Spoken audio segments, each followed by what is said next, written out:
Hey, hi everyone. Thank you again so much. Thank you so much for joining us and welcome back to another Creative West Capacity Building webinar series. My name is Ashanti McGee and I am the Grants, Awards, and Programs Manager here at Creative West. Today's webinar, we're focusing on succession planning and knowledge transfer. A recording of the slide deck will be sent to all of the participants of this meeting. While you're here, please take a moment to complete our feedback survey. Your responses help us improve the series and focus on topics that matter to you most. Next, I would like to introduce our co-facilitator, our Grants, Awards, and Programs Coordinator, Marcelina Ramirez. I'll pass it over to Marcelina to start us off.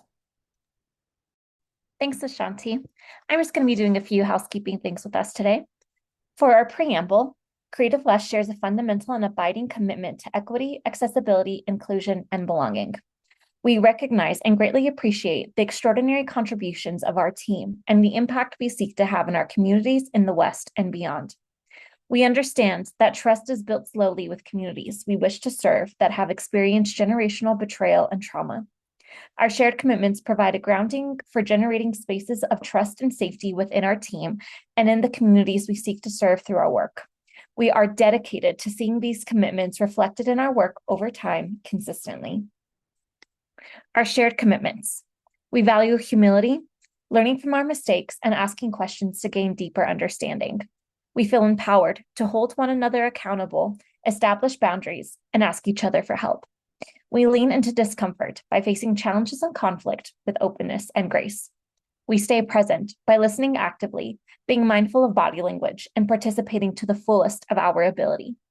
We share from our own experiences and grow as a team through the inclusion of every individual voice. We prioritize accessibility and are mindful of our language in ensuring belonging for all. The FY, oh, and back to you, Shanti.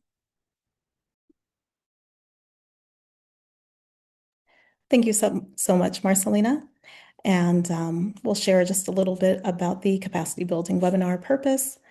The capacity building webinar calendar is designed to provide a strategic, inclusive, and responsive learning series for individual artists, culture bearers, and arts organizations across the Creative West region and beyond. All right. And I'll hand it over to you, Marcelina. Thank you. For today's Zoom norms, please keep your microphone muted when not speaking, the far left corner. Please rename yourself to your first and last name and your state or jurisdiction acronym. To ask questions or make comments, please use the raise hand function and or write your question in the chat at any time. Live transcripts of closed captions are turned on. We also have interpreters today. They are Mariah and Tosh. If you need their assistance throughout this, just let us know. And if you have any other accessibility needs throughout this programming, please go ahead and message me directly, and I will do the best that I can to make sure that you are able to participate to the fullest of your extent.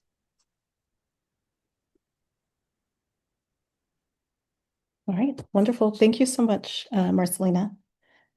All right. Quite often in arts organizations and nonprofits in general, succession planning is not discussed until after an emergency or unexpected event. Proper succession planning is crucial to an organization after founders or leaders transition or when archiving important resources or more. Understanding the roles leaders, colleagues, and supporters take during and after a change not only prepares for the group, it also ushers in a solid plan to move forward after changes take place. During this webinar, you'll learn tools and ideas that address succession planning and knowledge transfer, as well as a firsthand account on what happens as an organization experiences significant change. Each of our guests will offer about 20 minutes of framing, sharing practical insights and tools. And then we'll wrap up a Q&A, and we'll also keep an eye on the chat in case something feels especially timely to address at the moment. Attendees, Please feel free to start using the chat as an important shared space for comments, questions, and aha moments, and any resources that you might have to share with the group. And then also feel free to share where you're coming in from, which organizations, the kind of work that you do. I'm honored to be joined by two incredible guests. Roy Hirabayashi is co-founder of the San Jose Taiko in 1973. It celebrates 53 years of composing and playing taiko and shinobue, which is a Japanese drum and bamboo flute. For years of community building through the San Jose Taiko, he and his wife PJ were awarded the 2011 National Endowment for the Arts Heritage Fellowship. Roy also received the SV Creates Legacy Laureate, the San Jose Arts Commission Cornerstone of the Arts, and the California Arts Council Legacy Individual Artist Fellowship. He has been a mentor in the Alliance for California Traditional Arts Master's Program. In 2019, he performed at the Smithsonian Folklife Festival and the Library of Congress Noontime Series, which remains active in performing and conducting workshops internationally. Roy is Roy is active in the national arts community. He has served on the boards for Western Arts Alliance, Japantown Community Congress of San Jose, and the School of Arts and Culture at Mexican Heritage Plaza. Roy is a founding member of the First Act Silicon Valley, the Multicultural Arts Leadership Institute, and the Taiko Community Alliance. He is an American Leadership Forum's Silicon Valley John W. Gardner Leadership Awardee, and a member of the 2017 U.S.-Japan Council Japanese American Leadership Delegation. He is an appointee to the California Arts Council. And introducing Tom Clareson. Tom is the project director of the Bay Area Arts Readiness Network and senior consultant for Lyrasis. He is a senior consultant in digital and preservation services at Lyrasis, focusing on preservation, disaster preparedness, digitization, funding, and advocacy for arts and cultural organizations. From 2017 to 2025, he was project director for the Performing Arts Readiness, funded by the Mellon Foundation to help performing arts organizations protect their assets, sustain operations, and prepare for emergencies. In 2024, he began as project director for the Bay Area Arts Readiness Network, funded by the Hewlett Foundation. Clareson is secretary of the board of directors for the Foundation of Advancement and Conservation and chair of the National Council of Advisors, Richard M. Ross Art Museum, Ohio Wesleyan University. Okay. I look forward to these presentations, and we're actually going to start with Roy. So I'll hand it over to you, Roy. Thank you. Let me get this started here, hopefully.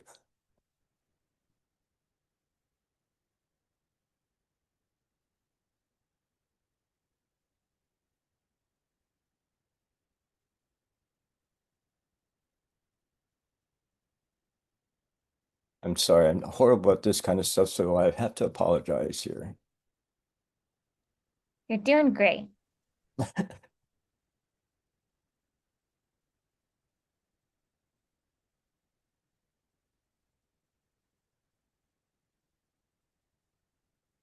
Trying to get this full thing going here.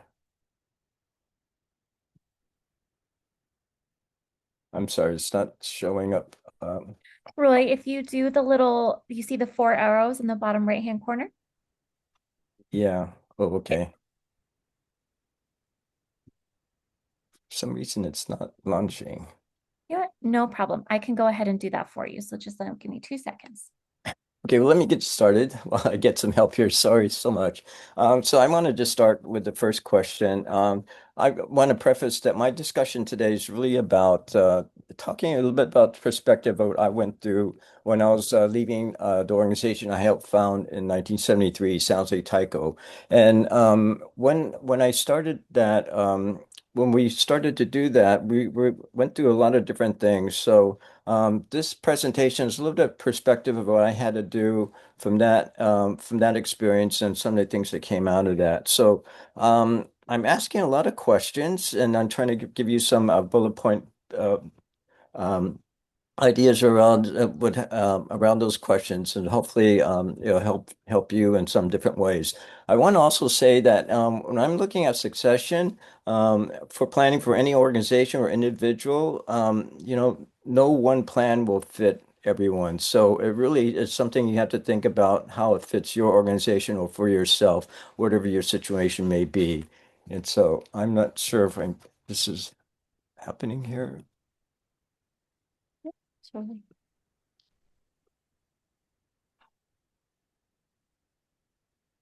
Alrighty, I'm going to go ahead and start.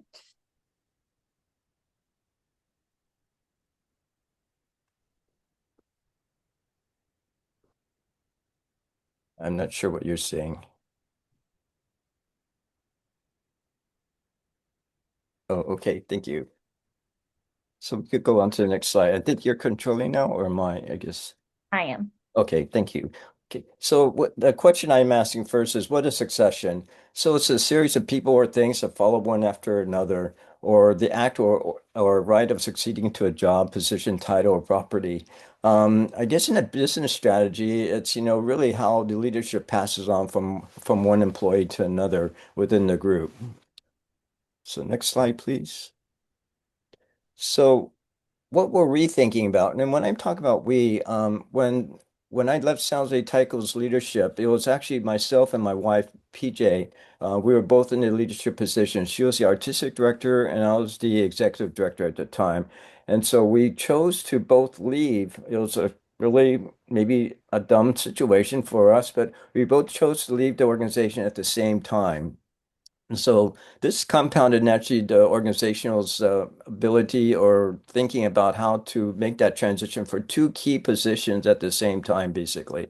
So we began to think about succession as a process to start our own focus work and addressing what we were passionate about. So succession is not something to think about when you start to think about passing on a torch or when you want to stop. I feel that people you work with should be always informed that they're part of the succession plan. It comes in from the day they begin to work with you. So succession planning is not about just one person.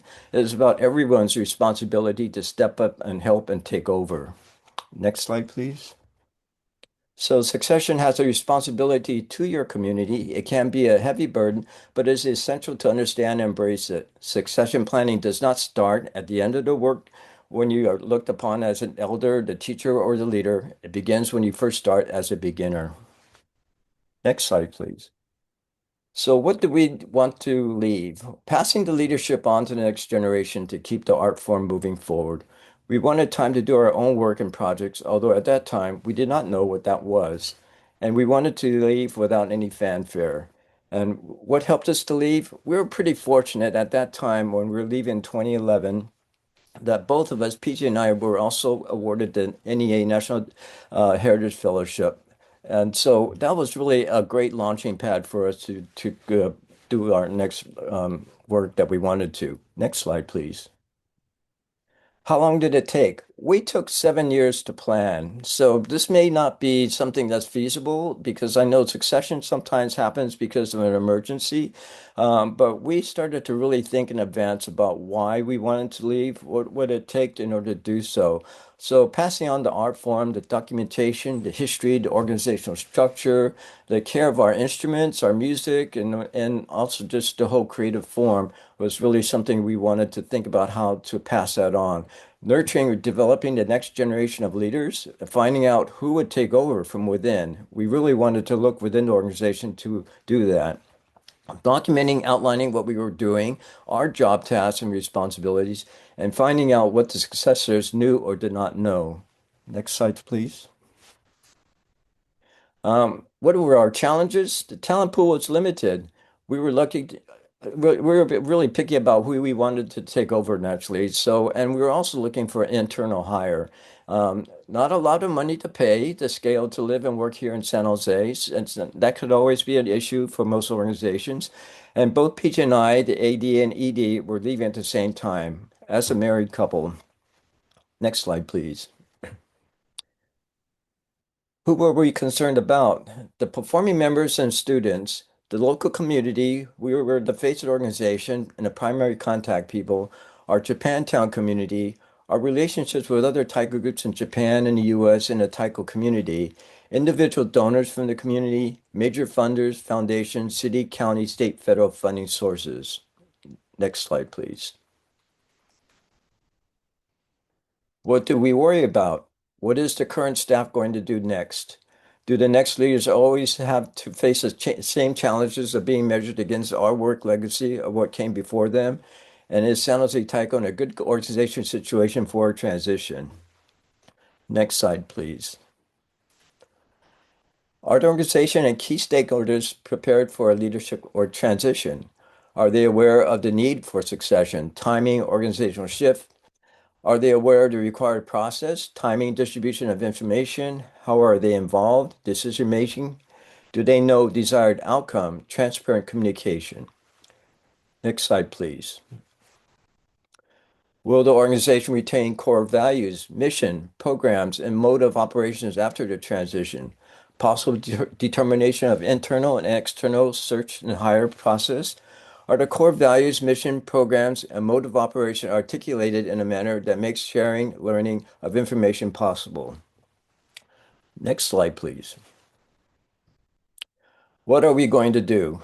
What is our future role or relationship to the organization? Those are really two important questions for PG and I. Next slide, please.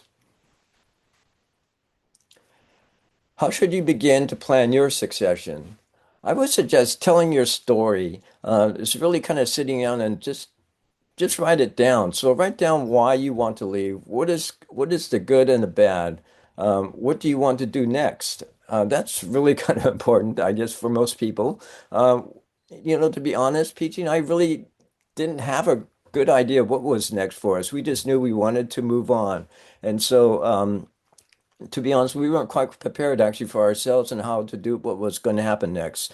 What do you hope to your relationships with the group that you're leaving? In many cases, I guess, in a succession plan, it may be like an executive position where the person's leaving, moving on to a new job, and just going away. But in our case, we were still in the community, still doing work real similar to what the organization was doing. And so there were those challenges. How do we continue our work and still support the organization that we grew and developed? And so those are things that were really kind of on our mind as how can we really work in the same space basically at the same time. Next slide, please. Who has the institutional memory? Founders, executive leadership, board, senior staff, consultants, grant writers, the artists, the performing members, teachers, documentation, organizational history, the music for us, the music, the choreography, instruments, teaching guides, organizational structure and procedures, financial records and history, like all our grants and funding sources, the job duties, who does what? Write down your job description and then write down the tasks that you take care of. The contact list of funders, donors, vendors, supporters, and collaborators. Next slide, please. Individual roles. What is the skill set, role, network of the outgoing leader that could benefit the organization post-transition? Possible determination of skills and experience required of the new leader. How can this be passed on to the next leader? mentoring, transitional introductions to key stakeholders, and pre-exit transfer of responsibilities. Next slide, please. Public relations. How to begin messaging that there will be leadership change and why. Crafting the message. Timeline for releasing the information. Who gets notified first? The staff, your group members, your board, close community members. Which funders get told first? Which other organizations that you work with closely should be notified? That order of transition or passing on that information is really kind of important so that you don't throw anything off in the process of your transition. And many times, a lot of it kind of has to happen simultaneously. So it is a challenge to think about that timeline of how you release the information. Next slide, please. Talking about the search committee, set your guidelines and job description. Job descriptions are always a wish list. Finding one person to do all of it is a dream. Be patient and realistic about the timeline to search, recruit, and hire. Go after your best candidates. Don't wait for them to come to you. How much time do you have to plan and implement a succession? And that's, again, will vary according to your situation. Next slide, please. This is just one resource. It's an article that was co-written by myself and PJ and the Alliance for California Traditional Arts. We wrote this article for the Grant Makers in the Arts last April. And this is the link to that article if you want to take a look at it in the future. And my ending slide is just my information here. Next slide. So I'd like to end it here, and I want to pass it on to Tom. Just maybe hopefully allow us some time at the end to take some questions. Tom has some great information, so I'm really so happy to be here with him to share this presentation. So it's all yours, Tom. Thank you. Thank you, Roy. And let me see if I can go ahead and share there we go. I think. Let's see here.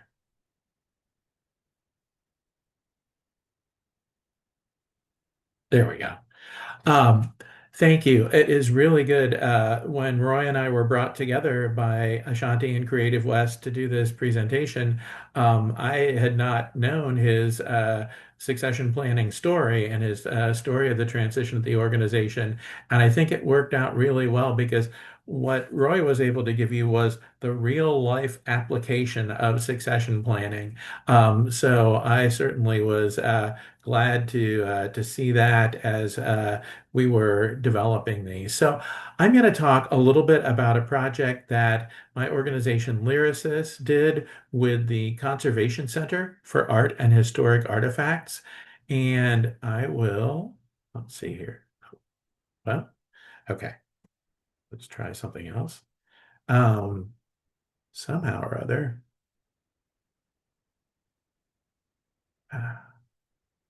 Now I'm having a problem advancing my slides here because I have a pen rather than what? There we go. There we go. Okay.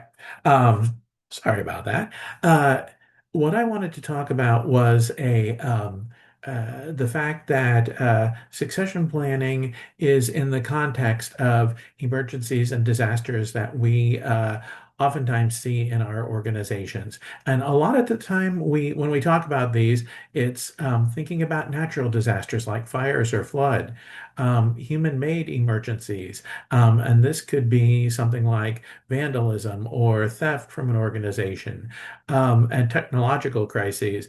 I have those all the time. My computer is always going haywire. And if it is something where you're in a situation where there might be a cybercrime going on or ransomware, that can be even more problematic for an organization. But we also have added in 2025 and beyond a new category that we're seeing that I call administrative disasters. And those are the funding changes or cuts that you might see due to state cuts or federal cuts. Reputational disasters, where somebody might leave an organization or be asked to leave an organization, and we need to bring out our crisis communication discussions and how to do that. There might be event cancellations, large event cancellations. I work with a lot of music festivals around the country, and we're seeing some of that happening for this year. And then socio-political shifts that can affect some of our art and some of our offerings. And then certainly I'll focus today on succession planning, but this is really a new classification, I would say, of the kinds of disasters we need to prepare for. So I want you to think about what your organization or you as an artist would do if you were faced with a key staff member being off for an emergency medical leave for several months. A longtime staff member who has great knowledge of institutional history that retires at the end of a long tenure at your organization and doesn't really leave a lot of information there, and also deletes all of their emails before they left. They're thinking that they're helping security, but actually they might be cutting off some of the organizational history that's there. The organization's current executive director leaves suddenly just before your annual fundraiser event. And because of their close ties with the ED, some board members start to leave as well. So you're not looking at just replacing the ED, but you're looking at a much bigger situation. And then a gallery director who leaves and makes a handoff to the new ED, but the key donors, key partners are still contacting and calling the former director. So what do you do in those cases? So these are some of the things I want to frame what we're going to talk about with.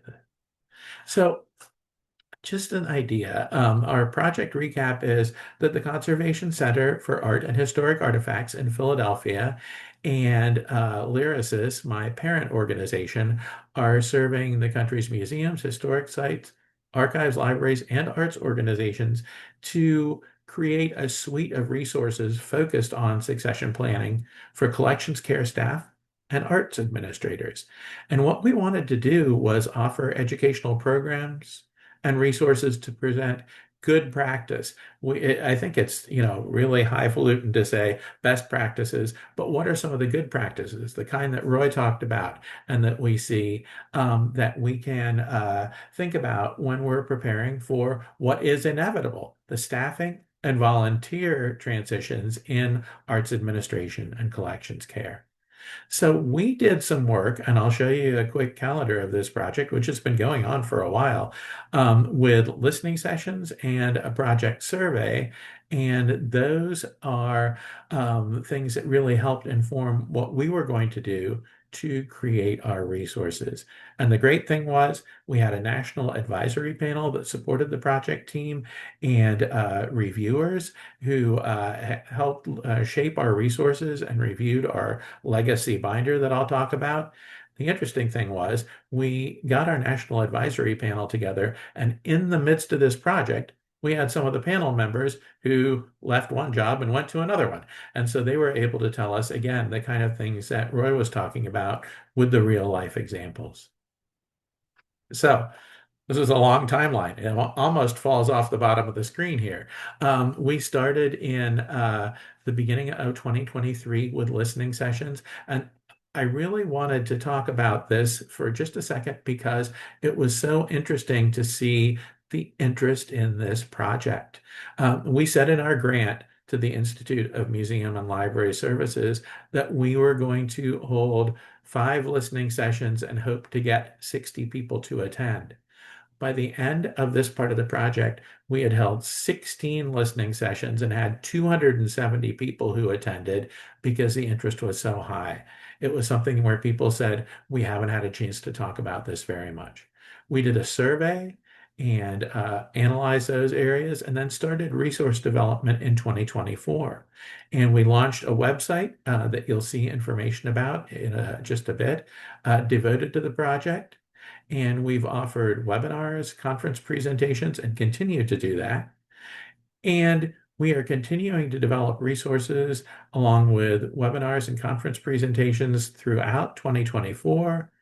through 2025, and we did have a little bit of a hiccup, a speed bump in our funding when IMLS grants were held up during 2025. So end of 2024 through fall of 2025, we actually were not able to continue work on the project due to lack of funding, but we came back and we've done that. And now we've launched the legacy binder, which I'll talk about quite a bit in a few minutes. And we will be working on a tabletop exercise for arts and culture organizations, the kind of thing that usually we think about when we're talking about physical disasters or technical disasters. But in this case, we're talking about the administrative disasters. So I think these next two slides are maybe the most important thing that I'm going to talk about, because this is information from our listening sessions and our survey that we heard and the trends that we heard that we thought were really important. The majority of the participants and organizations had very little experience with formal succession planning. They said, we don't have the time. We haven't had the time. And the lack of time was seen as a big barrier. It was a low priority at organizations, but it was really interesting because employees said, no, this is a high priority, because when somebody leaves in our department, we don't want to be left doing their job and ours. And so they had to think about the mechanics of all of this. And many also said that they didn't feel like their board of trustees was concerned enough about the need for succession planning. Roy already mentioned this, the need to recognize the difference between standard and emergency succession planning. And the whole idea of standard is when you have some time to think about it, when you have some time to execute it, as well as Roy did. The emergency situation is when somebody leaves and gives 2 weeks notice, when unfortunately, and we've seen this in a couple of cases, an executive director or president of an organization has passed away. So we need to recognize how quickly we need to move in each of those situations. We found out from the people that we talked to that certainly there was documentation needed on succession planning, but a lot of the people who responded to the survey and the focus group said that there were even basic collection or operating policies that were also necessary. So I'm going to talk about that as well. And the whole idea, and Roy was talking about this throughout the second part of his presentation, is utilizing a knowledge transfer process so that employee work experience is really important, and there are opportunities presented by new technology to do this. It allows the experience and potentially senior staff to pass along what they've learned. A couple more things. And these were things that we weren't prepared for at all when we started doing this project. This project did follow up COVID, and it followed up a number of the other concerns that we had between 2019 and 2023. And we saw reduction in workforces due to early retirement and COVID that caused succession problems at organizations. In some cases, they came back and said, we only have half the staff that we did when we started. A big thing was part-time staff and volunteer retention. I talked to people who were allied with a festival, and they said, well, we've got a real problem. We've got just over a month between now and the festival that we're holding, and about 40% of our volunteers say they aren't going to come back. What are we going to do? We ended up putting them in touch with another festival in geographic proximity, and folks from there came in and volunteered at the first festival that was down in numbers. So this idea of strong communications with part-time staff and volunteers has to be part of what you're thinking about. Many cultural and arts organizations are focusing on DEIA issues. And one of the things that we really saw was that the important aspect of those discussions was in compensation and pay equity. Emotional support for staff at organizations where succession has taken place should be provided. this can be a traumatic experience if you're in an organization where the same person has been the executive director or CEO for 20 years, 30 years, 40 years, and they leave. It's probably the person who brought in many of the people in the organization. Um, Maintaining relations with partner organizations and the community is very important. When I spoke at the Association of Tribal Archives, Libraries, and Museums during this project, they said, being sure to notify your partners and talk with them about this change is one of the biggest things that they felt was important. And this actually, I think, mirrors a line right in Roy's PowerPoint about shifting succession planning from being a finite task that you're going to try to do to really a way of operating. And so I think building that culture of succession planning is very important to look at. So I'm going to talk about the specific project that we were involved in and really some of the resources that have come out of it for the next little while during my presentation here. We called it the Cultural Stewardship Succession Planning Initiative. It really started out focusing on library, archives, and museums. But when I talked to my colleagues at CCAHA, I said, the arts world is having the exact same thing happening. Let's look at both of these together. So this is the link to the overall web page that the folks at CCAHA have put together. We have a research paper, an overall report on the project that's available online, and then we have a whole bunch of individual focused publications, and I'll talk about those more in detail in the next few minutes. So we'll be able to take a look at and talk about some of these things, particularly the legacy binder and a few of these others as we go along. I think the most important thing that we put together of the handouts of the literature that we put together is this succession planning roadmap, and it talks about how to prepare for future staff transitions if you have that as a possibility. Working through a staff transition that is in process is important as well. And then reflecting on past staff transition and really seeing what you can do the next time this happens is going to be important as well. And the thing I thought about when we started to put this together was, can we put something together that looks like one of those old AAA triptychs that you used to use when you were taking a long vacation or drive along the road so that you found out where all the speed bumps were? Or I remember my dad really needed this, where the speed traps were so that he could watch out for those. So this is sort of what it looked like. Before they're thinking about managing the collections that you have, managing your operations, updating job descriptions, policies, and logistics. I talked with someone recently who said, "Oh yeah, we haven't. I don't think my job description has been updated in 7 years. We really need to get that updated to make sure it is on time." Develop a knowledge transfer process. How are you able to manage those transition? And I think the biggest thing is, like Roy said, document your process. Write down the steps that you're going through. During, communicating about the process, talking with the staff, board members, your partners, and others in the community about the changes that are taking place. Keep those communications open, particularly with the departure of a leader and in smaller organizations, because that can be traumatic for the staff that remain, and it can be traumatic for board members as well. And plan check-ins with staff throughout the process. After, you want to hit the ground running, but you want to run smart. You want to be able to have an idea of what's going to happen during the first couple of months that the new person is in place. Continue that outreach to partners. Continue to think about how you can use new technology to make this easier.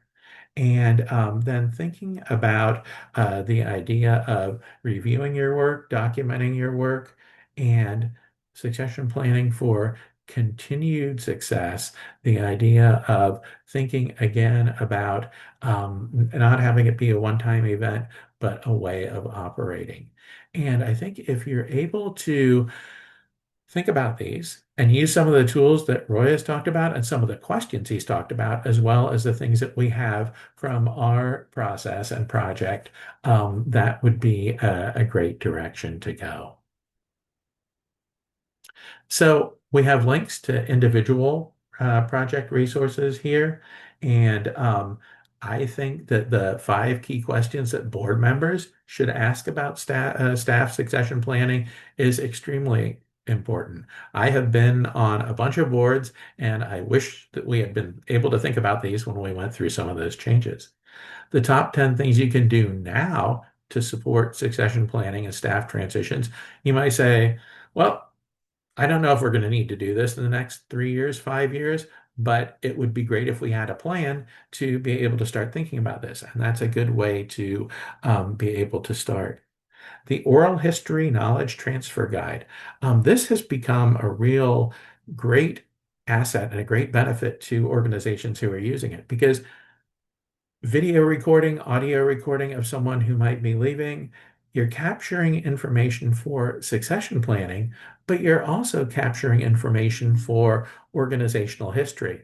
And I had a place that did one of these oral histories, and they said, well, this served 2 purposes. We were also coming up on the 35th anniversary of our organization, and we used some of that interview that we did in our video about our 35th anniversary. So that was pretty neat to see.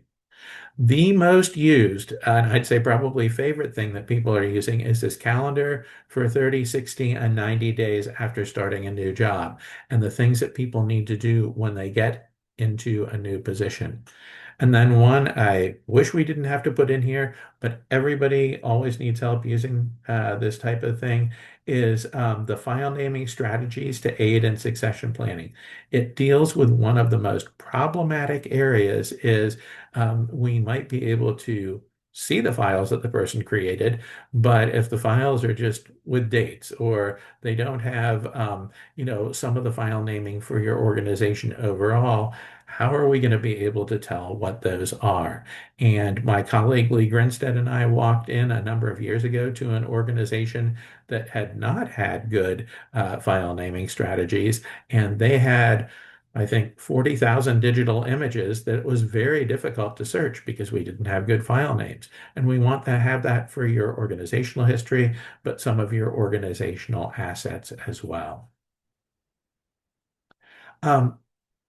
This is just a little bit of a graphic representation of some of those things. The board member and successful succession planning and staff transitions pieces. The oral history piece, which I think is great because it also has information about the technical things you need to do to set up oral history taking. And then the responsibility assignment matrix for for any type of succession planning you're going through. So I think the other good aspect, and sometimes I tend to run on when I'm writing. Well, the people at CCAHA were not fans of that at all. They wanted to have documents that are brief and easy to implement. So these are a couple of the examples there. Just a few additional resources on this slide and the next one. We have a cultural succession planning bibliography that we've put together, and this is regularly updated with new publications that we find.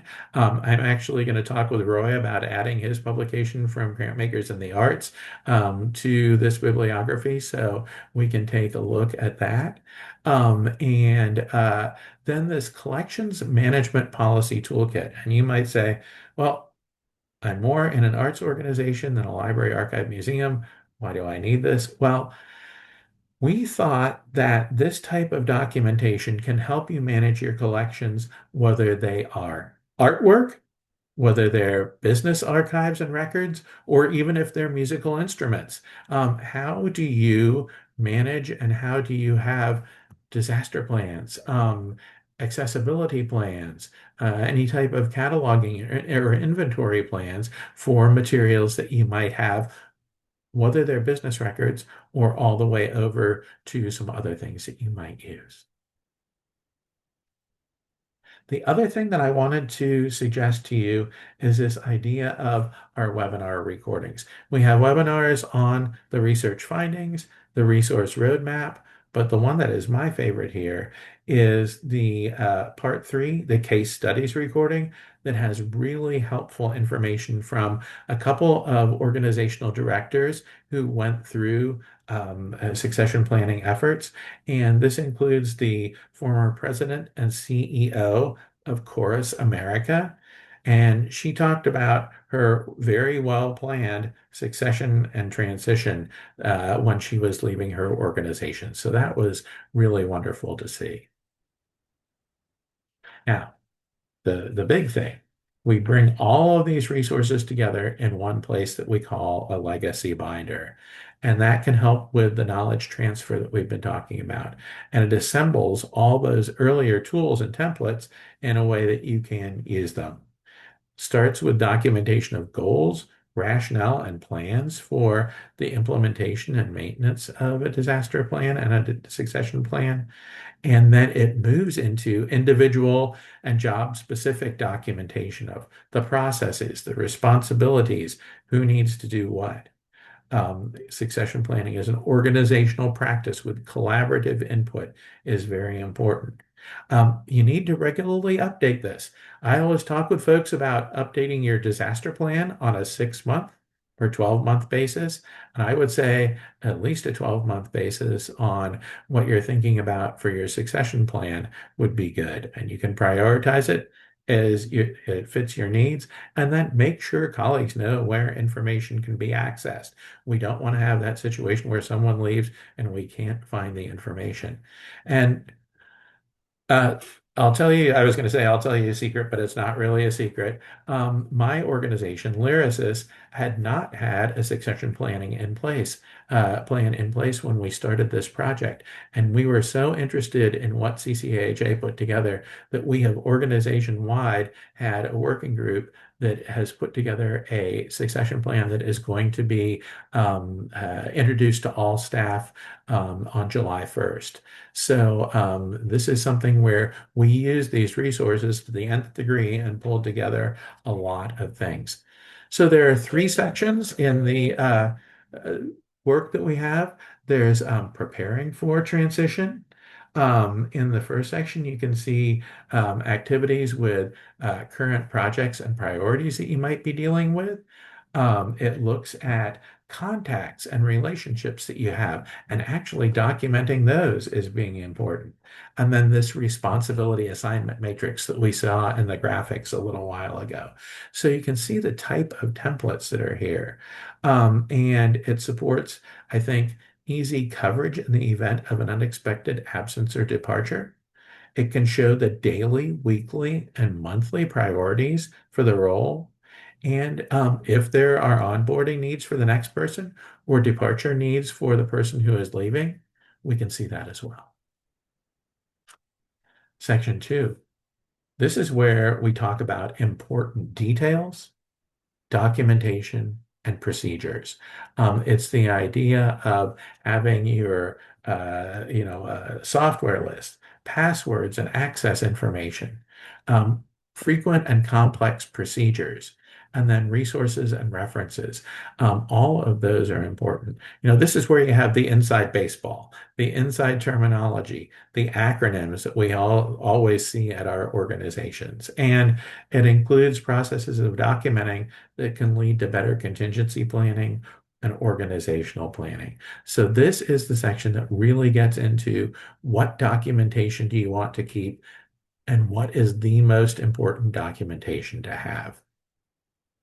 And then finally, we have an opportunity for some advocacy. Templates dealing with the history of the organization, department, and role that can be good for the oral history exercise, but also important to think about when you're doing all these types of succession plannings for unplanned temporary or long-term and planned temporary or long-term. The plan documents guiding stakeholders through key questions about who will fill in how to prepare, and how to communicate about these changes are important. And then this risk matrix that we talked about. What are the risks for not doing tasks and for not making the investments in succession planning? The last thing are things that I wanted to end up my comments looking at a few questions that our previous CCHA webinar participants have asked and that have come out of our survey. We said, have you worked at a program or in a department that experienced problems arising from a lack of succession planning? 2/3 of the organizations who answered our survey said yes, that had happened. And so, we need to think about, what do departures look like at your organization? Can you have the departing people write down essential information? Can you have them start now? Are there any current processes in place to support succession planning? Beginning to prepare these materials that will assist in case of your own departure is important. You can spend small increments of time working on these materials, such as doing a page at a time of the legacy binder, or just trying to get what you think is most important down. And, I had a colleague who used to call this the someone gets hit by a bus plan. And I always took a more interesting and positive view, saying that this is the someone wins the lottery plan. And it is the idea of, if you have somebody who leaves suddenly, if you leave suddenly, you have that information at hand for people to be able to use. How can small organizations maintain programmatic and collections management continuity during sudden leadership gaps caused by federal funding loss? This was a question that came up at our January workshop. And, I think the idea of asking, are there any processes that have come to a halt because of leadership gaps or the lack of knowledge transfer? And this can be as easy as missing passwords, contacts, and additional information. Has anyone in the department or organization been trained on specific processes or roles in case of an emergency? Can you bring in board members to help with any additional labor or leadership for a quick period? And are there programmatic or collections management projects that have come to a halt with departures or funding loss? Make a list of the projects, establish priorities, think about your plan B and who will be responsible in these cases. Now, this was from the library, archives, and museum world, but I think the ideas and suggested tools are helpful. They're talking about the fact that there's not a national strategy for educating and retaining new professionals in the collections and conservation care area, and experienced staff are continuing to leave through retirement or going to other jobs. And they said, can we use this as an advocacy tool? Can it help institutions argue for investment in education, training programs, and policy reform, rather than remaining an internal managerial exercise? So I think that succession risk advocacy matrix, when thinking about the impact of a departure on your organizational mission, your organizational revenue and expenses, and the time and effort of staff, are important. And then this idea of a job analysis template, looking at key job tasks, functions, connections, and expertise are really important. So I know that that is a quick ride through some of the resources that we have. And like Roy, I'm going to provide information on how to contact me. And you have a couple of links in our presentation slides here of how to reach the different resources that CCAHA has developed and are on their website. But I think I'm going to actually stop screen sharing at this point and come back to the overall discussion here. And we can see what types of questions and other things we should be thinking of. Wonderful. Thank you so much, Tom and Roy, for your presentations. Such a wealth of knowledge that you've provided here. I'm yeah, just it's so much information and such a detailed roadmap um, for organizations and artists as well. So just sincere thanks for to both of you. Um, right now, we're going to open up for some questions. Feel free to unmute. Feel free to add your questions to the chat, and we'll be happy to answer them.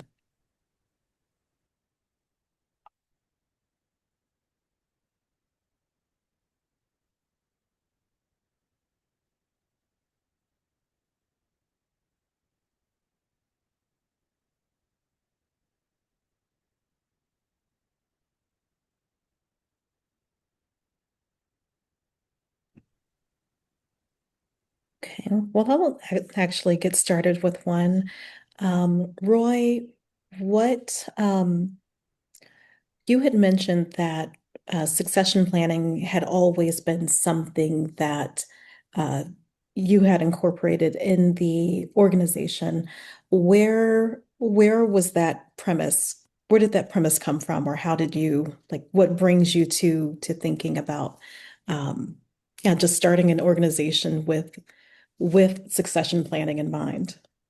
If that makes sense. Well, when we started San Jose Taiko, we kind of started with as far as a leadership structure, it was more of a flat model that we were working with. And so with that in mind, basically, I don't want to call it a collective, but basically we're thinking that everyone should be understanding the process in order to be involved with the organization. And so we carried that forward to our best ability in different ways. And so as I became the director and started to work with staff and bringing people on board, I was always aware of, I naturally, we were hiring for different job skills, but I always understood that a person comes in and joins your staff with maybe those strengths, but they also have other strengths. So how do you kind of capitalize or utilize that? So every year, actually, in our so-called reviews with staff, and we would actually have a joint review. We would all sit down together as a staff, and I would say, okay, this is what you're all doing individually. Who wants to give up what tasks and who wants to take on something different? And so it was a process of a little bit of cross training, but it was the idea that, you could give up what you're doing because you don't like doing it anymore, or you don't feel you're the best one to do it, and then someone else could step up to take on that role. And that was really helpful for us because it really kind of, when someone was stepping out or gone, and for us, it was a situation where people were going in and out on tours and things, which left a gap on staff that was at home.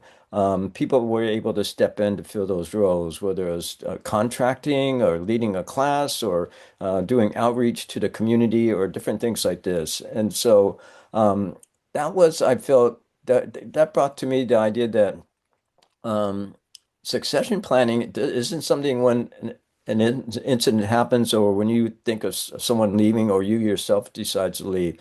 It really is something that everyone has to think about when they join the organization. It's really how do you grow with an organization? What's your responsibilities?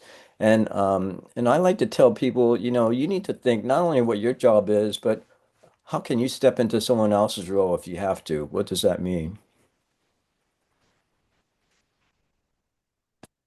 I hope that answered your question. That's a little bit long-winded, sorry. No, it did one. No, it's fantastic. Thank you so much. Yeah. Let's see if somebody else has a question.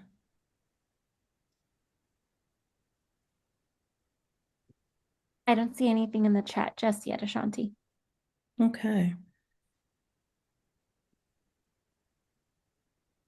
Tom, what about you? I know that you have a little more of a bird's eye view of succession planning. Is there anything that you've noticed that a lot of something that you might see that recurs with a lot of organizations that maybe we may not uh, be aware of? I know that you covered a lot in this presentation, but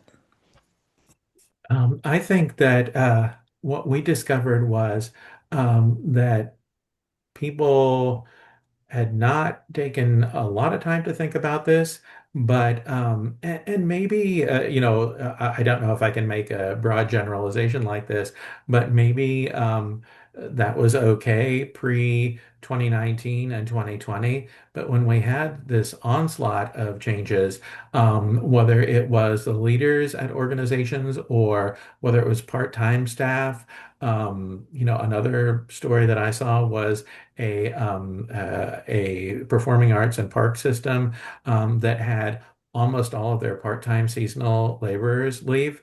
And they had to think about that. And people were faced with that. And the stories continued to get passed around. And people said, oh, we have to think about this. We have to deal with this. And it was really interesting for me to see that it was a shared thing, a shared need between the arts world, from performing to visual arts to media arts, all the way over to libraries, archives, and museums. And we thought, is this going to work? And it sort of did. I mean, it became like a Reese's cup that actually worked when we put things together because there were so many similarities between what we saw at these nonprofit arts and cultural organizations. So I think maybe one thing that I would say is the idea that you might have a bunch of arts organizations in your area, and hopefully you'll be able to network with them and talk about administrative disasters as well as the other types of disasters.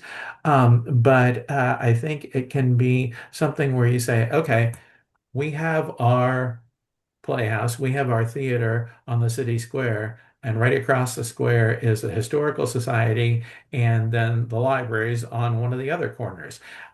Can we work with them to find out what happened when they had to go through these changes? And so it's really working across the nonprofit arts and cultural sector, I think, is a good direction to go. beautiful. Thank you so much, Tom. Um, and Roy, is there anything that you would recommend for individual artists or arts leaders that are uh, in the process of, succession planning or they might be thinking about it? Is there anything in particular that you might want to remind or share with people? Sure.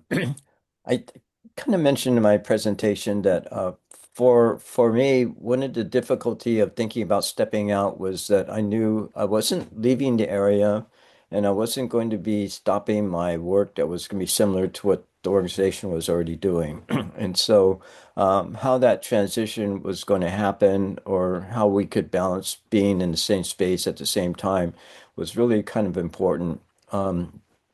So what I decided to do, because I felt it was really important also that the next leadership that was taking over had the opportunity to really take over. And so that was the other big challenge for me, is to be in the community and actually still involved with the group to some extent, but not, stepping out of the discussion of any leadership discussions, and having to just kind of watch and see what happens type of thing on the sidelines. And so that was a difficult thing that you need to kind of prepare yourself for and think about, how that may happen, and knowing that, you got to sort of, I guess, understand when to be real careful when you want to interject an opinion or comment or suggestion, and whether you just wait for for them to ask, or you just and let it pass if that you don't get asked, or if you feel it's really kind of a situation where you need to say something, how you kind of bring that up and how you say that without really, taking over, or trying to take over again, basically.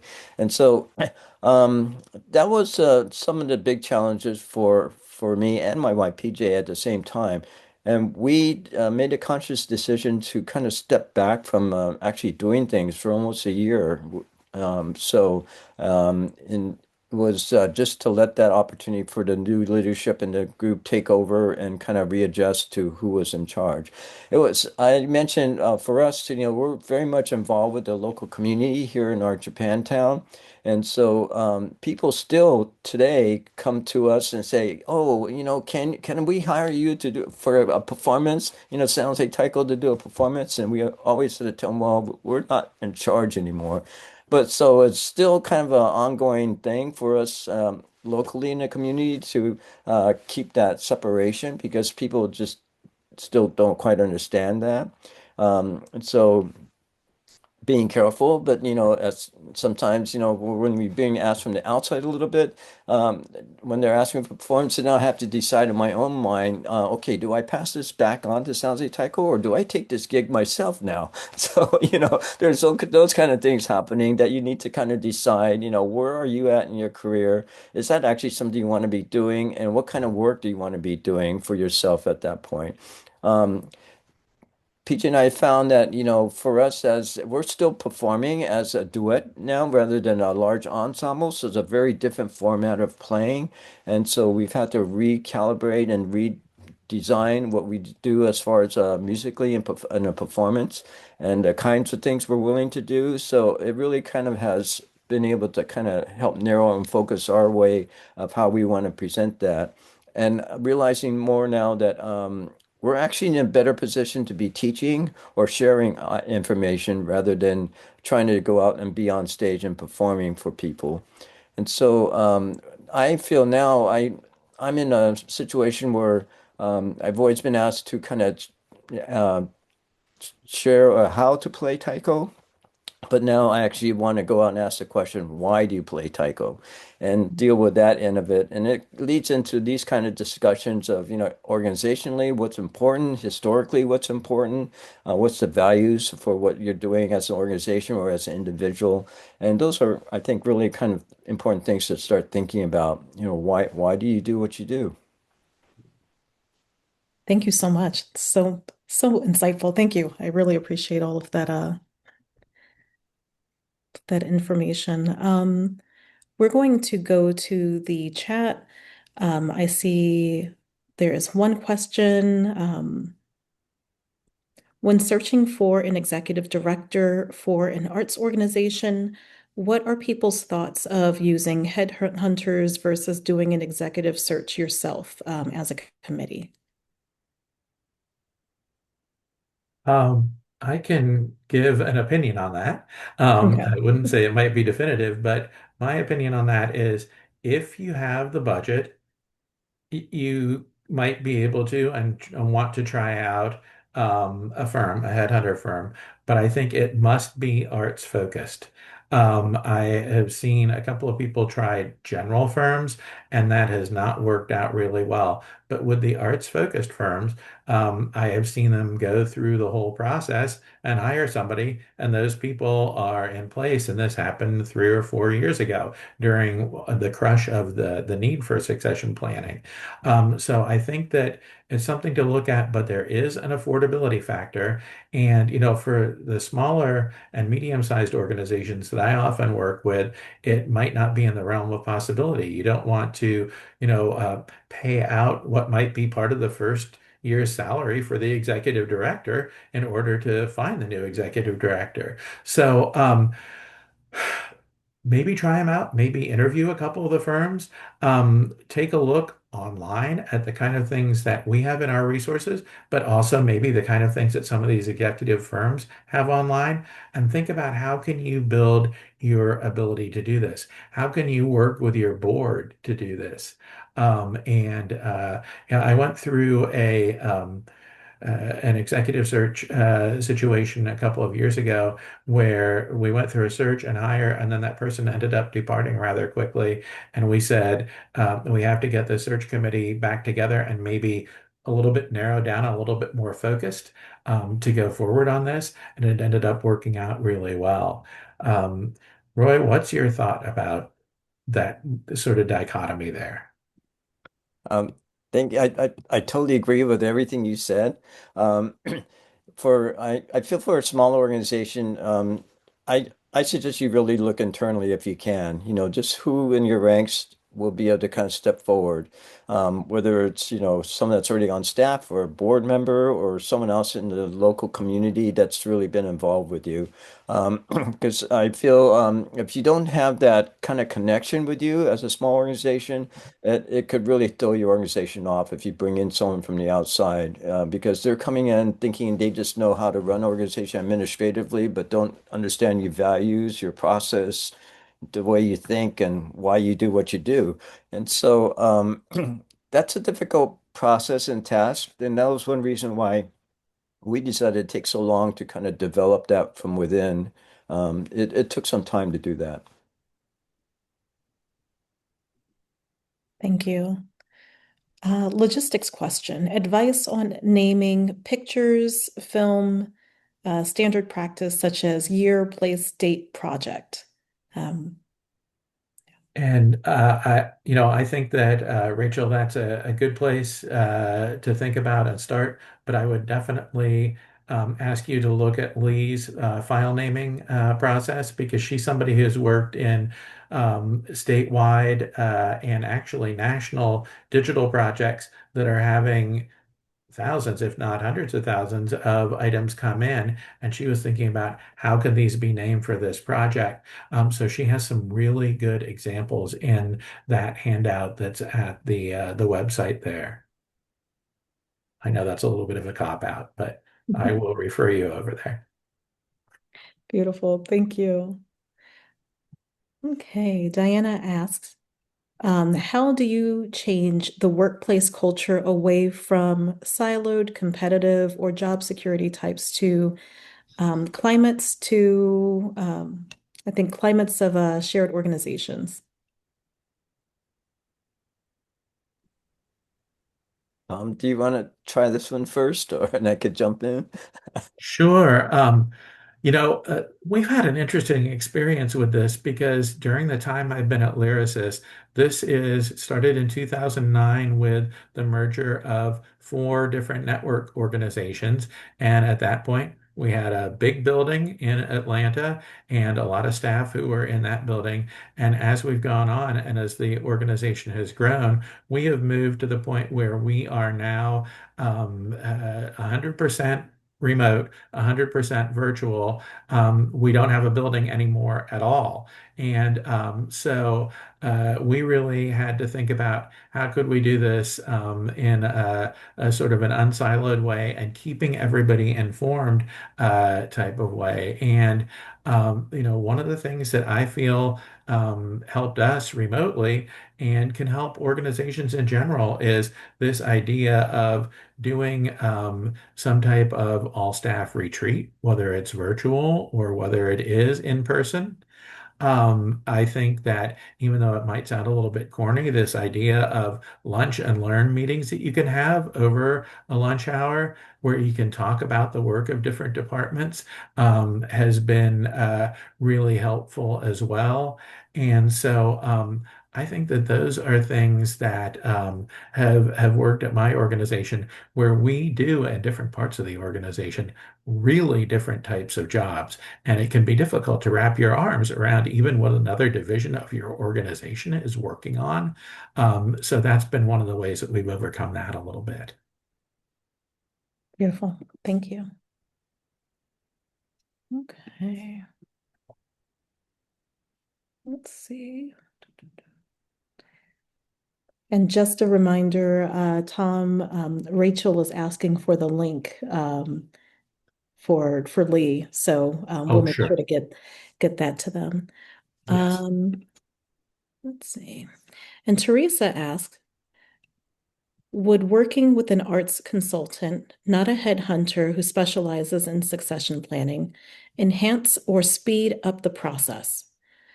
At one point in the process, is it good to bring an arts consultant in for a medium-sized organization to work with board and staff? I'll jump in on this at first. And Actually, when we were getting closer to our so-called date of leaving, we did bring in an outside organizational consultant to work with us. And it was primarily because at that point we had actually already kind of found who might take over.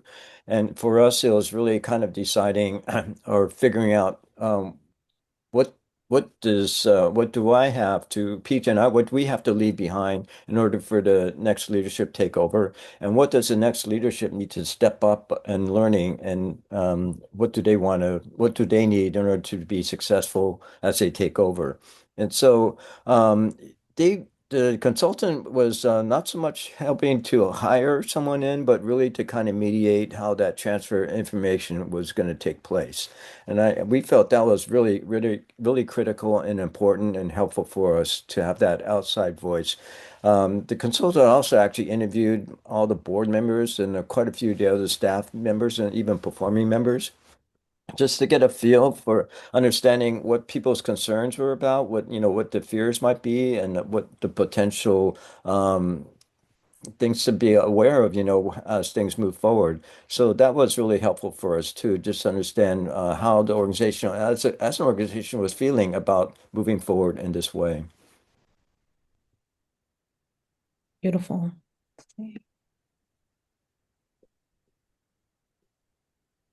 Okay. We'll take it over to, let's see, I think Charles, you had your hand up. Hi, Ashanti. This is Charles, and I did put my question in the chat as well. But I believe, Tom, you mentioned something about a tabletop exercise in this process, and I was curious to hear a little bit more about that. We are in the process of working on that right now. It is going to Oh, be actually an exercise, a workshop that's going to be available through the Conservation Center, probably late this summer or early fall. And this is something that can be either virtual or we can have live instructors on site where we put together 3 or 4 different scenarios of departures, changers, and think about how you would work through each of those. So that is sort of when we look at the general aspect of succession planning in those webinars or workshops. But we also are able to customize the workshop so that if a single institution says, oh, we are having real trouble replacing our ED, or we know that this change is coming up in the next year. What can we do? That we can go in there and with the resources that we have and with the knowledge that we have from our research can work with an organization on a consulting basis. So it's in process. We're moving forward. And in fact, I think the pilot for this workshop is going to be at my organization. Another way that this partnership has worked out really well. But yeah, I would say continue to watch the CCAHA website because they'll have information about this probably coming up pretty quickly. Great. thank you. Mhm. Thank you. All right. I think that is it for questions. Next, so thank you again, Tom and Roy, sincerely for all of this insightful information. I'm sure that there will be a lot of information that people will be able to go over, and especially when we send out those slides. So I am looking forward to learning what people do learn about this, and yeah, keep a connection or communication on the progress of incorporating succession planning in your organization. So, uh, next is, well, we're asking what's next for capacity building webinars. Next month, May 14th, is geared towards artists and will focus on building your own arts residency. So designing artist residencies rooted in values, community, and place. So you'll be hearing a little more from my co-host, Marcelina Ramirez, during that webinar. So we'll be on the lookout for that information. And again, please make sure to complete our survey. We also have a newsletter, Currents. It's information on grants, awards, and opportunities at Creative West. Please feel free to sign up. And that newsletter will also make sure to send that information to you all in when we do send out the recording. Okay. And Marcelina, I think I know the answer to this, but is the residency workshop just for visual artists or does it include performing artists? It is for both. So we're really excited to be able to have your for this one. It's not in the official announcement yet, but we are going to have Scott R.C. Levy with Greenbox Art Festival, who's coming in to talk about how he runs his artist in residency program, how that kind of works with applications, what they see, and why his artist in residency is very different from other ones because he is one of the few artists in residencies that don't require artists to actually pay in and what that kind of looks like. So it's kind of giving a broader view to all people applying for artists in residencies, as well as having an artist there as well. Javier Stel Fresquez from California. She is a touring and performance artist, and she's going to talk about what her experience has been as a Two-Spirit Indigenous queer performance artist, being able to kind of travel and what it's like applying to artists in residencies and the ones that she's gotten accepted into and the ones she's not, and what those practices look like. So it really is for any kind of artist looking for some advice or some logistical knowledge, or even what it's like to put up your own artist in residency program. Thank you so much, Marcelina. Again, please subscribe to the Currents newsletter. We also have the survey that's been posted in the chat. So please make sure to respond to that so that we can find ways to better tailor these webinars. Again, I want to say thank you to our presenters, Tom and Roy. Thank you again to our interpreters. Yes, we can't do these things without you all. And thank you to Marcelina, always being the amazing Zoom DJ, as we call her. So thank you again for joining us, and we look forward to seeing you all next month. Bye. Thank you.